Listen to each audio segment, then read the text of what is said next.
Amigo mío, la vida no es lo que parece. La vida humana, naturalmente. La vida está pensada para que parezca otra cosa. Espera, maestro, me he perdido. La vida no es solo lo que se ve.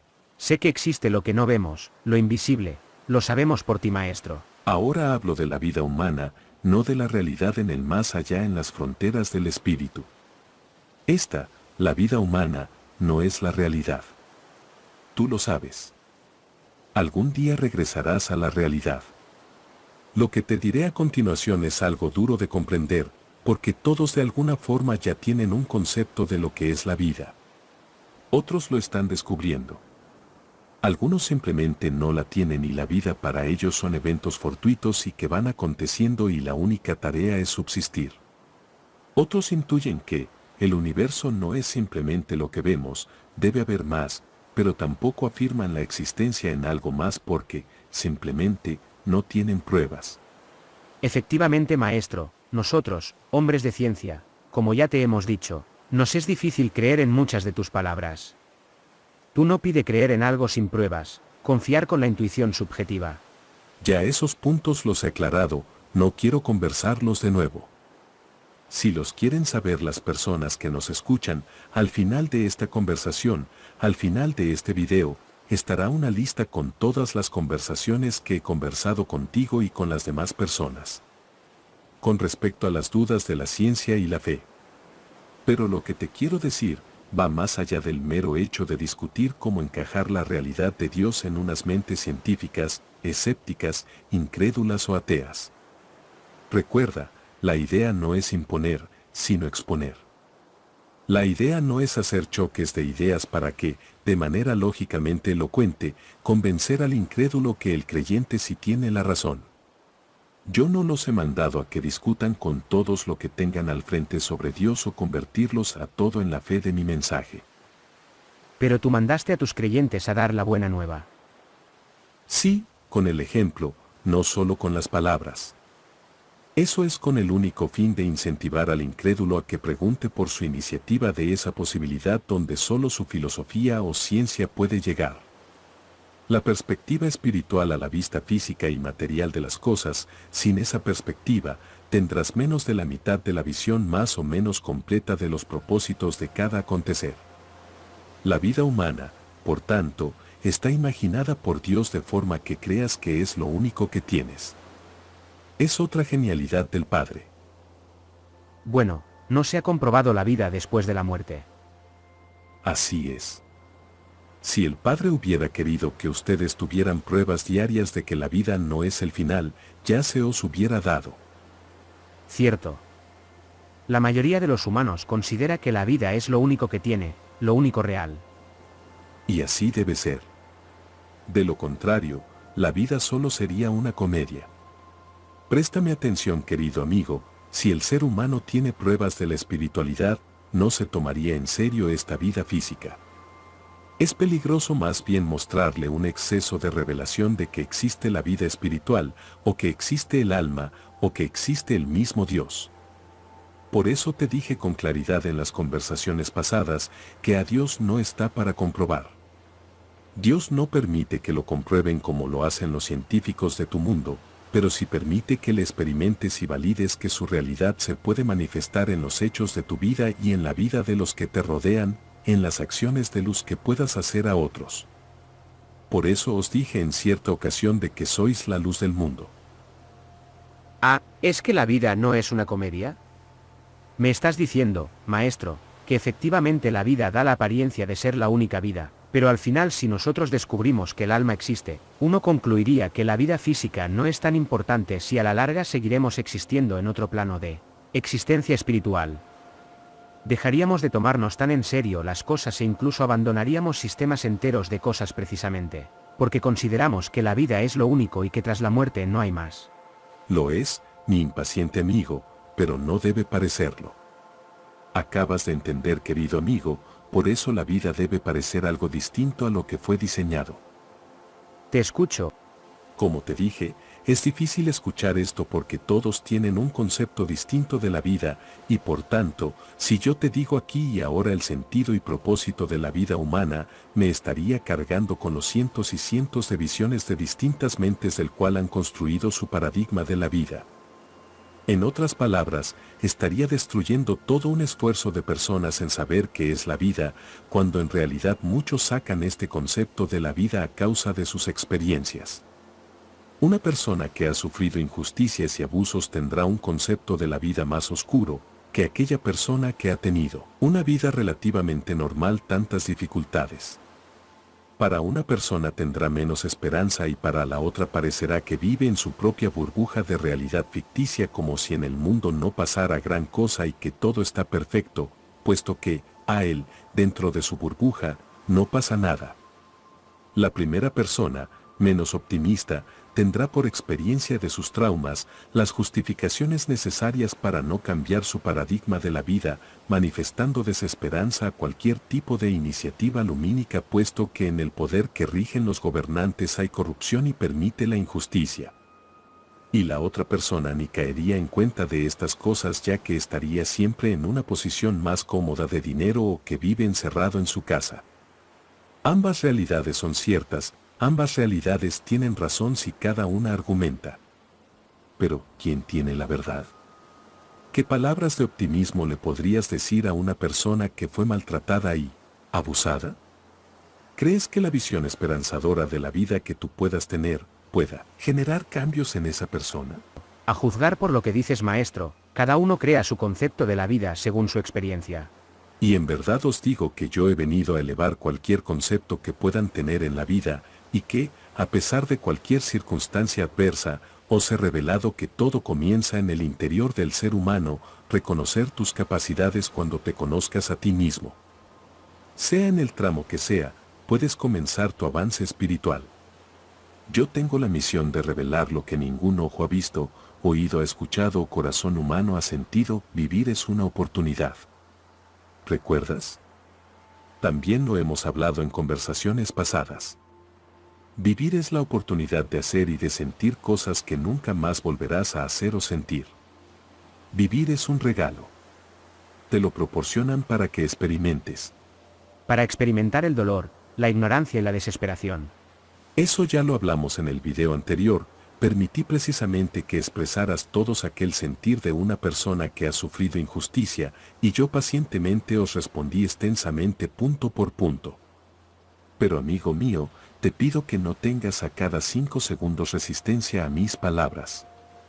Si pones resistencia, no podemos avanzar y por tanto es más lento el avance a la hora de comprender realidades más allá de los temas de la justicia y la maldad en el mundo, del dolor y el trauma, centrándonos solo en esas realidades duras y omitiendo la parte lumínica del universo. Si deseas repasar mis palabras o no entendiste algunas de mis explicaciones con respecto a ese tema, puedes ir a ese video, a esa conversación.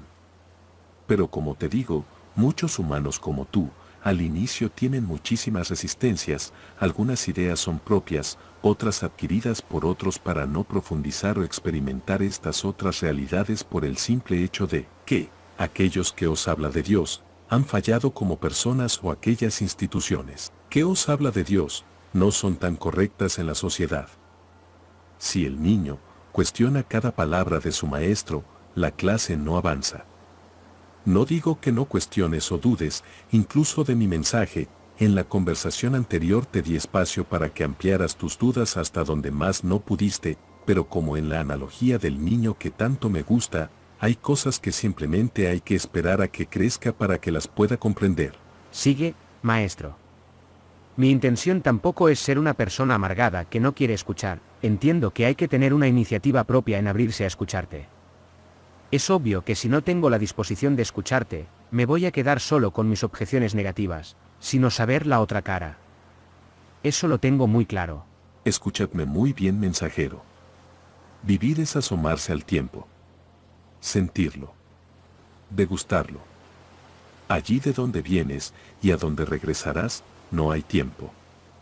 Es aquí, en la vida terrenal, donde puedes experimentarlo. Después, cuando regreses a la realidad, vivirás sin tiempo. ¿No crees que es bueno que seas consciente de ello? Entiendo. Para la mayoría de los seres humanos, el tiempo solo es algo que pasa. En cuanto al dolor, la ignorancia y la desesperación, ahora no lo entiendes, pero también son experiencias únicas. Solo en la materia, en la imperfección, es posible la tristeza, la impotencia del enfermo y la amargura del que sufre y del que ve sufrir. Mañana, cuando ya no estés, nada de eso será posible. El reino de Abab, también lo hemos hablado, es un reino con otras leyes, la perfección invisible. Experimentar. Esa es la cuestión. No solo aprender. Experimentar para que nadie te lo cuente, vivir es experimentar la limitación porque mañana serás ilimitado. Vivir es dudar porque, en tu estado natural, tal como las dudas amplias que me hiciste en nuestra conversación pasada. Vivir es estar perdido, temporalmente. Después te hallarás a ti mismo, otra vez. Vivir es aceptar la muerte, tú que, en verdad, jamás has muerto ni volverás a morir. Vivir es entretenerte en lo aparentemente pequeño e insignificante. Mañana no será así. Mañana, cuando regreses a la realidad, te esperan grandes cosas. Es el espíritu que desciende. No sé, todo eso es hermoso. Tiene sentido. Lo del dolor, en cambio, yo no quiero vivir para sufrir. Te dije que no te gustaría, por más respuestas que yo te dé, para una persona que no está abierta y se encierra bajo el paradigma que te expliqué al inicio de esta charla, nunca verá otras posibilidades. Ni siquiera si la verdad está al frente. ¿Vivir para sufrir? No he dicho exactamente eso. Vivir es mucho más. Sufrir es una parte del todo. ¿Qué entiendes por vivir? Me sorprendes, querido mensajero. Vivir es todo aquello que seas capaz de imaginar. Pero como sé que tienes una mente científica, te seré más exacto en mis palabras.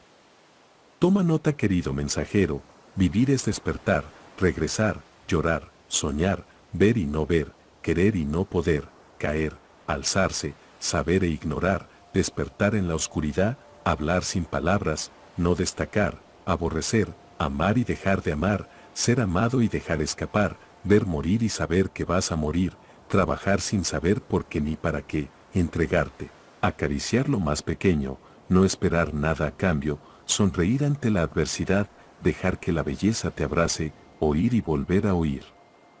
Contradecirse, esperar como si fuera la primera vez, enredarse en lo que no quieres, desear por encima de todo, confiar, rebelarse contra todos y contra sí mismo, dejar hacer y, sobre todo, mirar al cielo, y todo eso para que nadie te lo cuente después de la muerte.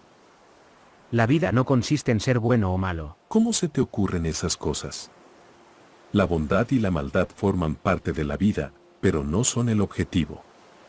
Vivir, como te he dicho, es mucho, muchísimo más. El Padre lo tiene todo ordenado.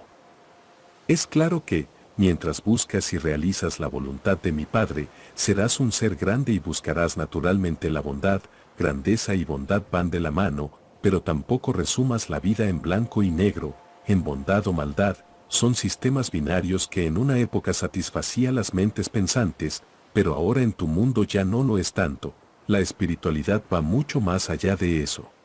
Aunque no lo comprendamos. ¿Entiendes ahora? La vida ha sido dibujada de forma que parezca otra cosa.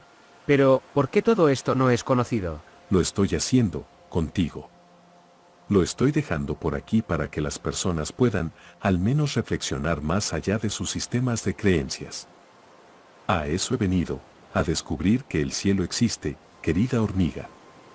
Quiero que entiendas esto último, y será importante que tomes nota, puesto que será una clave para que puedan comprender la razón del por qué se dieron algunos hechos. La ciencia, la filosofía, incluso la moral, entre otros campos humanos, han avanzado. Mucho de lo que hoy existe, no existía en el siglo I. Las preguntas y discusiones que realicé en su momento fueron en las exigencias de aquel tiempo. Solo conocían un lenguaje para temas de la justicia, para temas de Dios, la vida, el poder, el futuro, la espiritualidad, la religión, la ley. Todos esos conceptos estaban sujetos al siglo I. Mis palabras no pasarán, ciertamente, aunque pasen los cielos y la tierra, pero eso no quiere decir que mantengas intacto el talento que te he dado y la entierres por miedo a equivocarte o fallar en las explicaciones sobre Dios hacia los demás que te lo pregunten. La idea es que multipliques, con creatividad, esta misma realidad que será eterno y que a su vez se adapta a los tiempos con nuevas fuerzas según lo que las personas vayan requiriendo, en sus exigencias que implican cada contexto temporal. La idea en darte este talento, en darte y explicarte todo esto, es que primero comprendas que cada generación exige un ajuste progresivo de las realidades del Padre y que toda explicación que ya fue dada hace 1000 o 2000 años atrás, le será insuficiente a las humanidades que han avanzado en sus sistemas de filosofía y de ciencia para el presente y para el futuro. Si tan solo viajaríamos a los tiempos de los navegantes de hace 500 años atrás, y le explicaríamos que ya no hace falta viajar sino que en tiempo real podemos comunicarnos con una persona de un continente a otro, estas personas literalmente creerán que lo que le estamos diciendo es un milagro, no podrán entender. No pueden. No tienen las bases, no tienen siquiera la intuición de que eso ha sido posible porque nadie a su alrededor siquiera se ha planteado la posibilidad de comunicarse de esa forma porque lo único que conocen es su medio de transporte, barcos y caballos que solo van a una velocidad determinada, muy lenta a comparación a las formas de comunicarnos el día de hoy. Para ellos será un sueño, como lo fue alguna vez ir a la luna para ustedes. Solo todo esto se puede resolver todo esto en la comprensión si, todo incrédulo o falto de fe, por un momento, se colocara en mis zapatos y tuviera que, por un momento, ir a aquella época, sabiendas de sus avances tecnológicos y de ciencia, y tratar de explicar todo lo que sabe, a mentalidades del siglo I, ¿usará el mismo lenguaje? ¿Se atreverá a explicar ecuaciones complejas o cuestiones que ni esas personas en su tiempo han iniciado a pensar? En esa misma situación estuve cuando bajé al mundo a revelar Dios al hombre y llevar el hombre a Dios.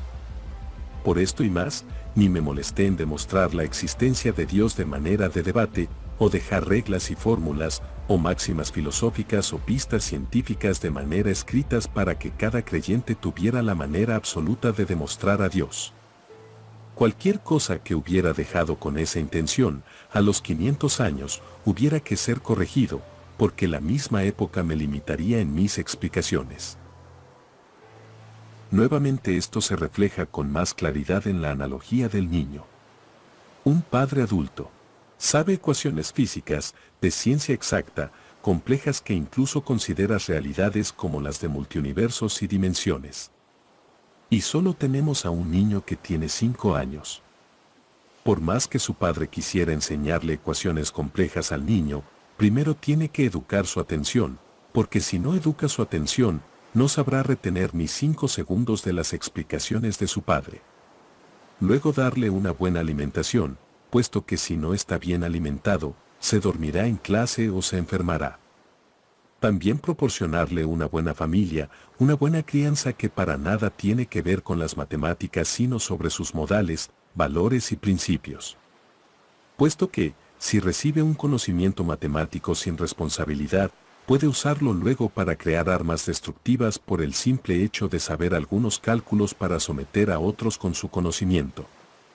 También, a ese niño, hay que mostrarle con el ejemplo lo que es la responsabilidad, el cariño, el compartir y las consecuencias de sus actos en sus primeras experiencias de vida.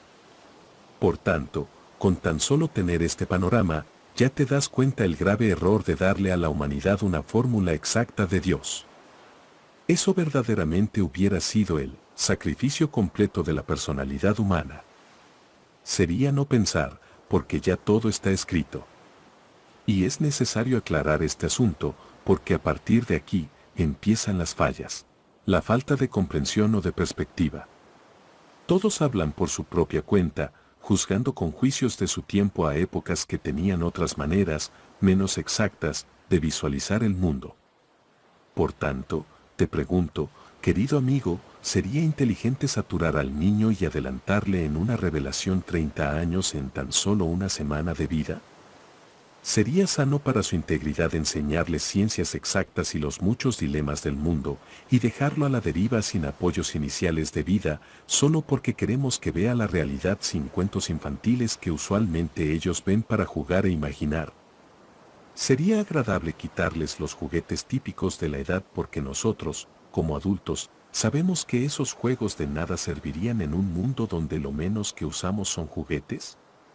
¿Crees que una humanidad que daña al otro ser humano, hace guerras y se pelean por cosas aparentemente triviales, merece ser llamada una sociedad en su adultez plena? ¿No crees que los fallos de esta humanidad no es producto de que, así como el niño, está creciendo y tiene esa rebeldía del adolescente, y que luego, de varios ensayos y errores, comprenderá, ahora sí, la realidad y la verdad del cual para que se le enseñó las operaciones básicas como lo es sumar, restar, dividir y multiplicar y, que con esas 4 herramientas, se puede defender ante la vida? Ahora comprendes que, aunque la religión le haya hecho mucho daño a la humanidad, también un factor necesario para que el ser humano, como un niño, empezara a caminar. Mucho de lo que nació como explicación a la espiritualidad, va a cambiar y desaparecer, pero actualmente sigue existiendo porque son las maneras, por ahora, de comprender. Pero desde ahora, y en el presente, tienes ustedes las herramientas necesarias para hacer esos avances de la adolescencia a la etapa de la primera adultez y tomar responsabilidad, ahora sí, en el rumbo de sus destinos espirituales, quitándole la responsabilidad a personas o entes exteriores, y descubrir, con mi mensaje y mi camino, que Dios os habita y ese espíritu os hará adultos espirituales desde esta vida y las siguientes. ¿Ahora entiendes por qué me dejé llamar Mesías? ¿Ahora entiendes por qué fue necesario que hubiera una iglesia inicial para que mi mensaje no fuera olvidado por personas aisladas como los cátaros o los gnósticos? ¿Ahora comprendes por qué de alguna forma Saulo de Tarso terminó por ganar en la proclamación de mi persona a pesar que con el tiempo mi mensaje y mi persona se tergiversó? Y eso no preocupa tanto, porque al final, en el presente y en el futuro, cualquier error que hayan hecho los primeros creyentes de mi reino, en el futuro todo eso iba a quedar corregido por un estudio más riguroso del cristianismo primitivo, del lenguaje del hebreo y demás situaciones donde colocarían, a mi mensaje, en una posición más justa y amplia que solo para unos pocos creyentes que se creen especiales para con Dios, rechazando a una gran humanidad que no tuvo la suerte o la voluntad de participar en los mismos rituales cristianos o protestantes. Dios no es responsable de lo que los humanos en nombre de Dios hacen, pero es bueno comprender que algunos hechos del pasado, obsoletos ahora, era necesario llevar adelante para que tú ahora puedas saber quién fui yo y por qué fui enviado por mi Padre en el cielo, que es tu Padre. Ahora ya entiendes por qué no me empeñé en demostrar la existencia de Dios sino más bien dar herramientas de vida que yo sabía que iban a perdurar por miles de años. Y que cada ser humano, invitarlos a que las ponga en práctica ya que les iba a funcionar. Porque, a diferencia de los avances científicos, los sentimientos humanos, las experiencias, los hechos de vida y los problemas, poco cambio iban a haber en el transcurso de una generación a otra. Me interesa más que busquen la esperanza y el mejoramiento de sus vidas que estar empeñados, casi amargos, en demostrar a Dios a todo incrédulo que se les atraviese. Eso iba a perjudicar mi mensaje a la larga y nos haría perder el centro de mi mensaje. Levanta el corazón, querido mensajero. Todo está dispuesto y ordenado para el bien, aunque ahora no sepas mirar al cielo. Confía. Yo te ayudaré. Para eso estoy aquí. Tú harás llegar mis palabras a tu mundo, comparte estos videos. Hay gente que vive sin saber que vive. La idea no es decirte todo esto para que lo creas, simplemente que reflexiones y lo compruebes con tu experiencia personal. Mi paz os doy. Dios te habita.